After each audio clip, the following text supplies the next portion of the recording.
देगलूर बिलोली और कुंडलवाड़ी की गयूर आवाम अस्सलाम वालेकुम रहमतुल्लाहि बरकातहू। पिछले 40 सालों से जब से हमारी क़यादतों की विरासतों को ख़त्म किया गया, हम एक मुतबादिल की तलाश में हैं। हम हर बार चाहते हैं कि हमको वही एक ही को आज़माने की बार बार नौबत ना आए, क्योंकि एक मोमिन एक बिल से एक सांप को दोबारा डसने नहीं दे सकता, क्योंकि उसको आज़माए हुए को आज़माने का हुक्म है कि उसको फिर से आज़माना नहीं चाहिए।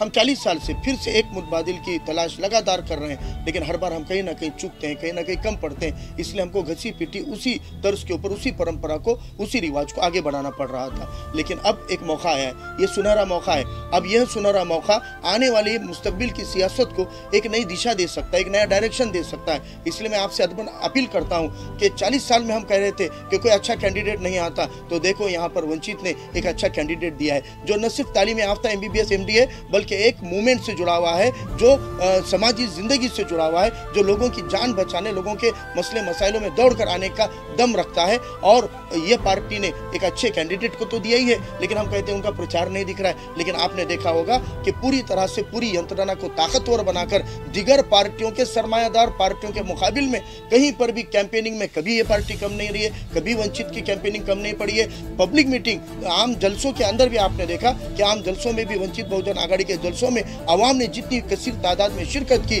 उसकी तोड़ में सरमायादार सियासत की पार्टियां भी नहीं कर पाई।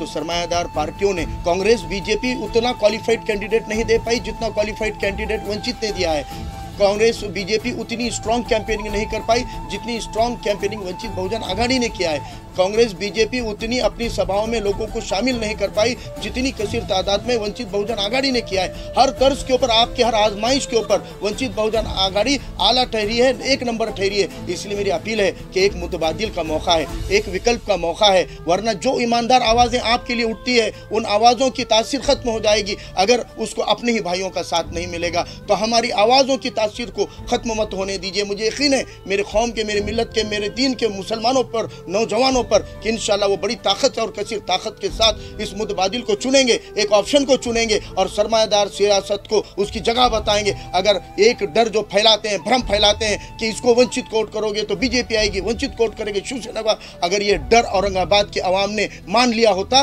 तो 20 साल के पहली बार एक MP जो चुना है, आने वाले 20 साल हम नहीं चुन सकते थे। आपको ये हिम्मत दिखानी पड़ेगी। औरंगाबाद की अवाम के हिसाब से आपको भी एक बार ताकत बनकर, मुत्तहिद होकर एक बार एक नए मुतबादिल के साथ खड़े होना पड़ेगा, वरना आपको आने वाले दौर के अंदर सियासी विरासत पुकार के कहेगी कि आपको एक सुनहरा मौका था, 3 साल के लिए एक MLA को चुनना था, 3 साल के लिए एक आजमाइश आपको हमारी आवाज़ के ऊपर करके देखनी थी। अगर इसको हम गवा देंगे तो यह हमारे लिए मुस्तकबिल के अंदर तकलीफ देना साबित हो। इसलिए मुझे यकीन है कि इस बार एक नए मुतबादिल की तरफ आवाम मुत्तहिद होगी और इंशाल्लाह हम सब मिलकर एक नया बदलाव लाएंगे। ये लड़ाई अकेले डॉक्टर उत्तम मिंगोले की नहीं है, लड़ाई अकेले वंचित बहुजन आघाड़ी की नहीं है, लड़ाई अकेले फारूक अहमद की नहीं है, ये आपकी हमारी सबकी लड़ाई है। और इंशाल्लाह एक नई उम्मीद की किरण इस लड़ाई से आगे आएगी।